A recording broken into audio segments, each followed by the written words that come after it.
topic today is powerful acronyms. Okay, well, in this case, okay, we're gonna talk about a definition of what is an acronym. We're gonna mention some powerful acronyms, and we're gonna talk about some acronyms in foreign trade, which is, I guess, the main business of some of the students here who are online. And then we're gonna talk about also some acronyms that are very popular in business. So, definition of an acronym. An acronym is a word. Okay, an acronym is a word. It's words that basically an acronym takes the words the every letter of the first word. Okay, and these words are pronounced as they are spelled, not as separate letters. Okay, so an acronym, we can say it's kind of similar to an abbreviation. Okay, so if you can relate to Spanish, it's like abreviación. Okay, so we can take, let's take the first acronym. Okay, so the first acronym here is this one here, which is SWOT. Okay, SWOT. So it's SWOT, but we pronounce it SWOT. Okay, the first letter is an S. The S is for strengths. The second letter is a W. The W is for the weakness. The third letter is an O, which is opportunities, and the last letter is a T, which is a threat. Um, I'm sure that many people have seen this acronym before. For those of you that I guess you have seen this in Spanish like this. Okay, so in Spanish, this is what you have seen in Spanish. Okay. Okay. So, okay. So, to give you some definitions in terms of the strengths are basically all the things that your company is very good at. Okay. Your company is excellent in doing some things. Okay. So that's the strength. So other things are maybe qualities that make you much better than your competitors. The other one in the same category of the S, we're also talking about some internal resources. Okay, resources. We have knowledgeable people, so intelligent people in your organization. And the other one is refers to assets or capital. Okay, in the case of the W, it's basically things that your company doesn't have. Do you okay? So in the W case, we have things that your company lacks. Okay, are you familiar with the word lack? Okay, so lack is basically something that we don't have. Okay, so that is a lack. Okay, the other thing, the other item on the W is the things that your competitors can do better than you. Okay, the other, it's the resource limitation. Sometimes your company doesn't have resources, and that's basically a weakness in comparison to the competition. And the other one, it says here, unclear, unique selling propositions. So maybe your sales campaign is not very good. So that is something that you lack. So you don't have the complete maybe experience around us. Okay. Now the O for opportunities. Okay, these are things that maybe an opportunity is the maybe getting into a market that nobody else has explored. You are basically the first person or company that has been engaged. And let me write that word. Engaged.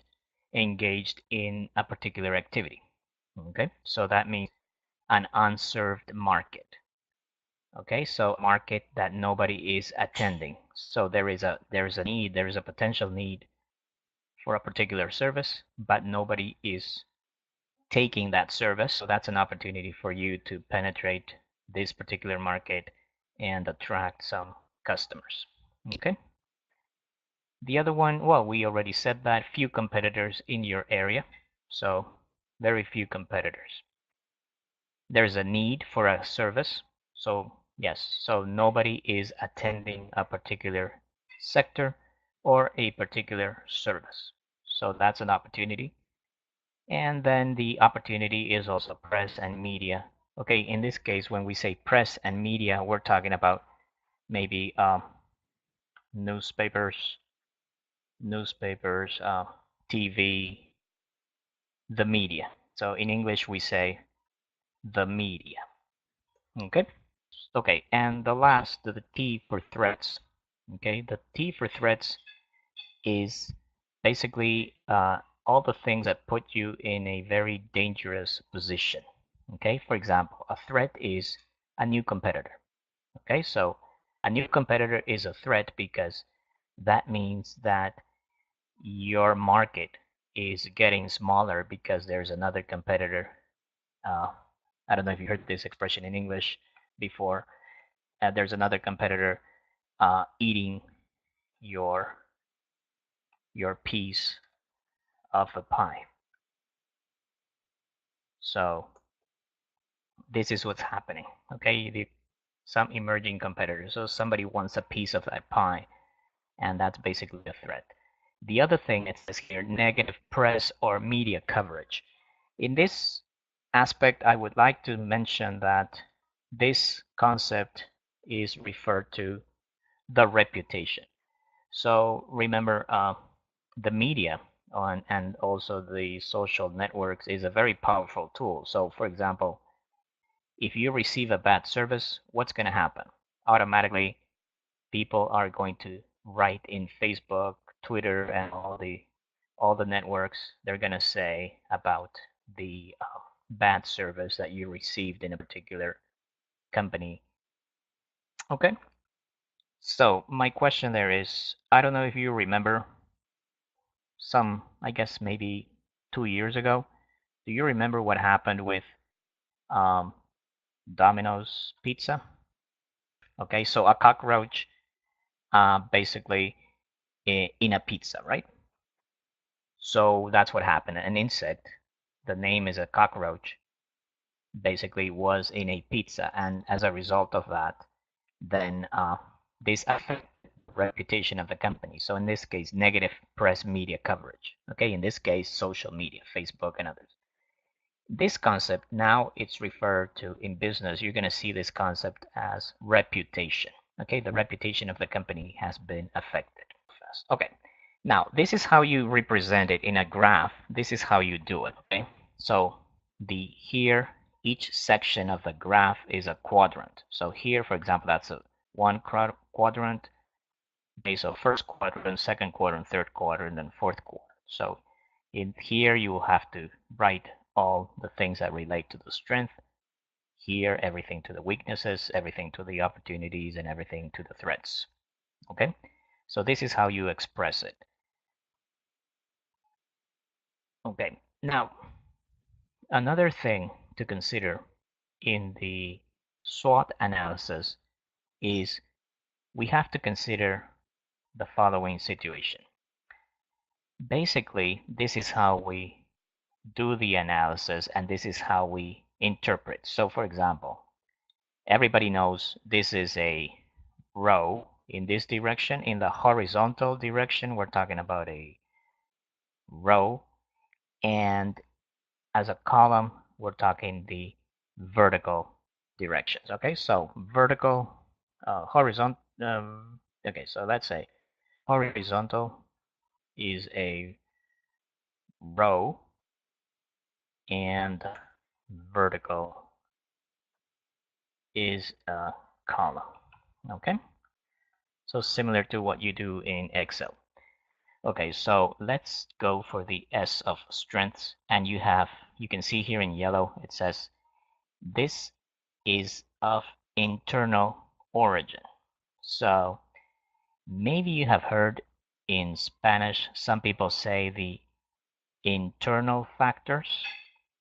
Okay, so maybe people have used that in the internal factors. So things that are on that depends on your company, depends on your experience. So in this case is the S. And it says here helpful. So this is helps you to complete or to fulfill the objective. Okay, so in this section. Okay, now when you go for the W, it's in red because it's harmful. So in this case, this is dangerous. Okay, so the W of weakness is dangerous. Okay, because it basically with if you don't have this, then you are in a very bad position, and this could affect your business. Now, in here where you see the blue, it says the external origin. Okay, so these are the external factors, some factors that you cannot control. So you cannot control this. Okay, this is environmental factors. Okay, the opportunities are based in the environmental factors and all the external factors that you cannot control. In here, you can control it, but here you cannot control it. Okay, in the blue section. Okay, so you have opportunities you cannot control, and of course the threats, which uh, the threat is very dangerous because it puts you in a risk position. Here we have another acronym which is SMART. Okay, SMART meaning SMART. The concept of SMART,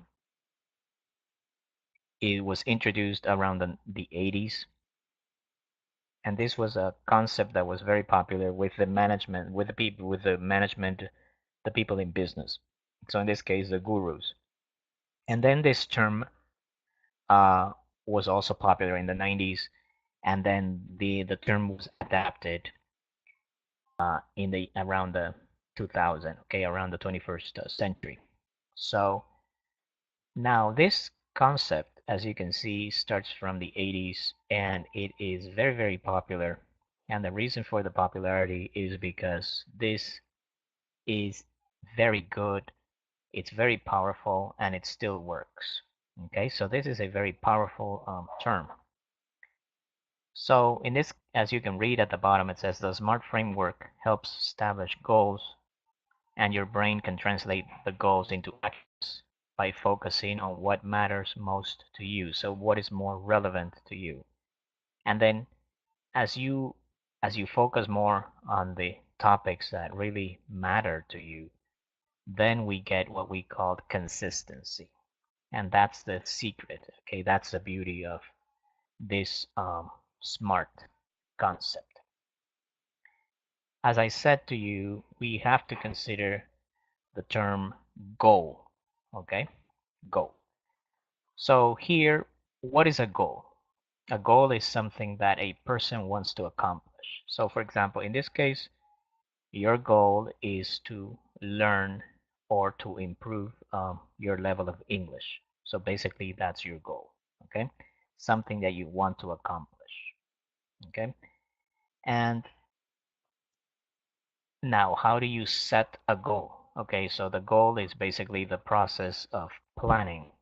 Okay, how you are going to fulfill. Okay, and that's an interesting word that I'm gonna show you. Fulfill, or we could also use or meet your goal. Okay, so we can say fulfill or meet. So this is basically the planning process. Okay, on how you are going to be able to accomplish your goal with good results. Okay, are we okay? Okay, so now let me ask you the question then. What does what do the letters SMART SMART stand for? Yes, you got it. So here it is. So we have specific, measurable, attainable or achievable, Relevant, that's the R for relevant, and some people say timely or time bound. So it has to do with time, basically, or time oriented. Okay. So that's basically the S, the M, the A, the R, the T, smart. Okay. So in this case, specific. It says here that make sure that your goals are focused and identify a specific outcome. Okay. You have to be very specific. If you are not very specific, then you can have some risks, and because if you're not specific, then your goal is not going to be specific, and then your final result is not going to be specific. Okay, so that's basically the idea. So you should always identify what resources you're going to leverage in order to achieve success. Okay, so you have to be very, very specific on the things that you want to obtain. Okay, all right. Then we have the letter M, measurable. It says you have to have a clear definition. Okay, and with the clear definition, then you are on the right track. And of course, then you're going to be able, okay, in this case, measurable, you have to use some indicators. Okay, indicators, for example, you could say once a week, every day. So you have to use units of like that. Okay, so for example, a measurable. So once a week, you are going to measure the results. Okay. In the case of attainable, okay, your goal should be challenging, but it has to be reasonable. So it has to be, you have to be the whatever you want to accomplish, the goal that you want to accomplish has to be attainable. So it has to be something that you are able to do. Okay. So that's what you need. That's what you need to do. So it has to be attainable. And the more attainable, better you're going to be able to complete your goal. Has to be relevant. Okay, the R for relevant. Okay, has to be relevant. That means has to be realistic, has to be real. Okay, you cannot say something like in 1 week you are going to solve the problems of the world. That's really not relevant. Okay, that's not realistic. Okay, and then the other one, the T for time. Every goal needs a target, needs a deadline. So you have to do something by the end of the year, by the end of the month. So you have to specify a certain period, like a deadline, a okay, a month, a year, a week, etc. Okay. So basically, that is the meaning of SMART: specific, measurable, attainable, relevant, and time bound or timely. Now, in this case, the first part of the acronyms we have talked are acronyms that we use in different areas of business. Okay, these acronyms you could also use it in your business, but now we're going to talk about specific acronyms for the foreign trade business. Okay, so here we have these acronyms are referred to as, in this case, in your business, will be referred to the Incoterms. Okay, the Incoterms are a specific set of acronyms. Okay, so you have things like EXW, so X work. You have FCA, free carrier, FAS, free alongside ship.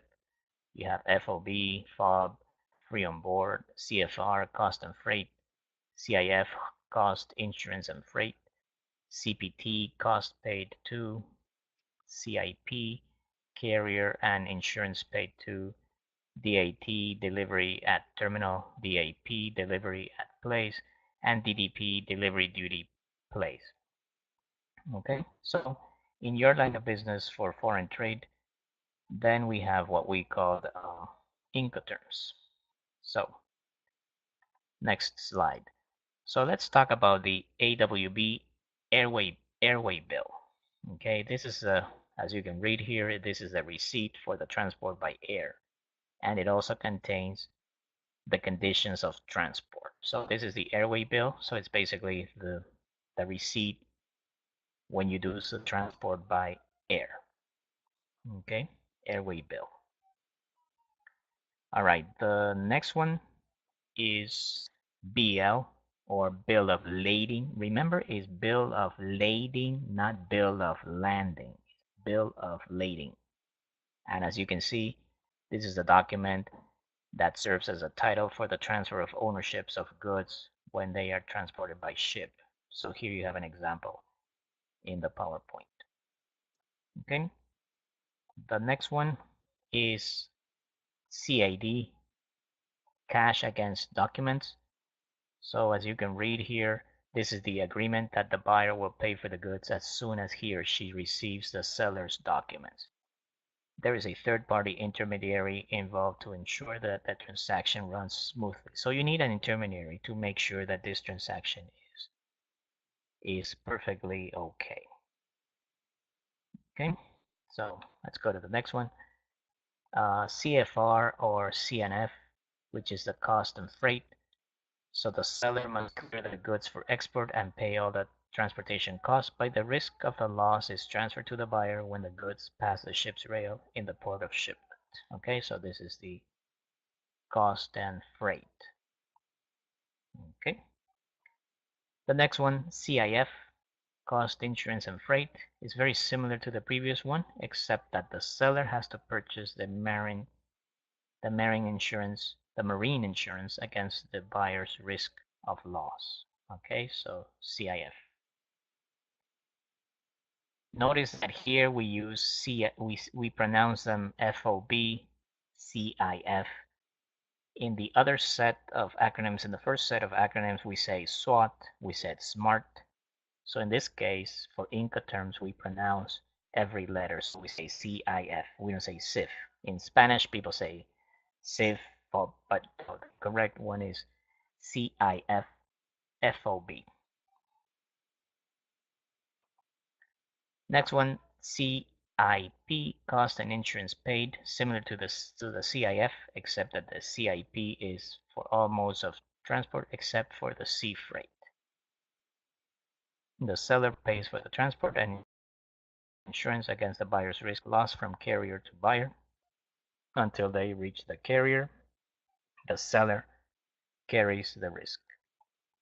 Okay. Next, we have the DDP, delivered duty paid.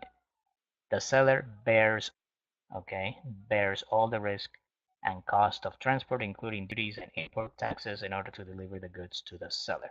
Okay. In this case, the word bear means that the seller takes all the risk. Okay, to bear means to take all the risks. Okay, then we have EXW, or some people X works.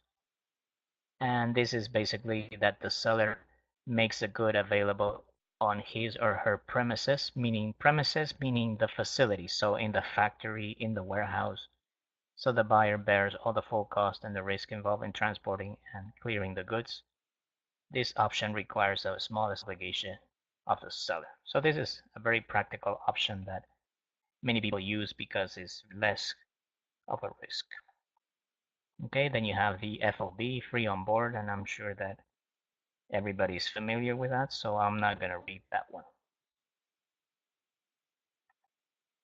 Okay, now, this other set are related to, this is, of course, is not foreign trade. These are acronyms that are basically built on, basically to motivate people. This is more what facilitators use or leaders use when they want to talk to their teams and give them extra power, extra energy. So in this case, the word team, okay, team stands for together everyone achieves more. So that's what the acronym of team. So that means that TEAN, together everybody achieves more. So as a group, we can do many things. This one, I found it very interesting. The one that says fail. You know what fail is, right? Fail. Fail is the opposite of success, right?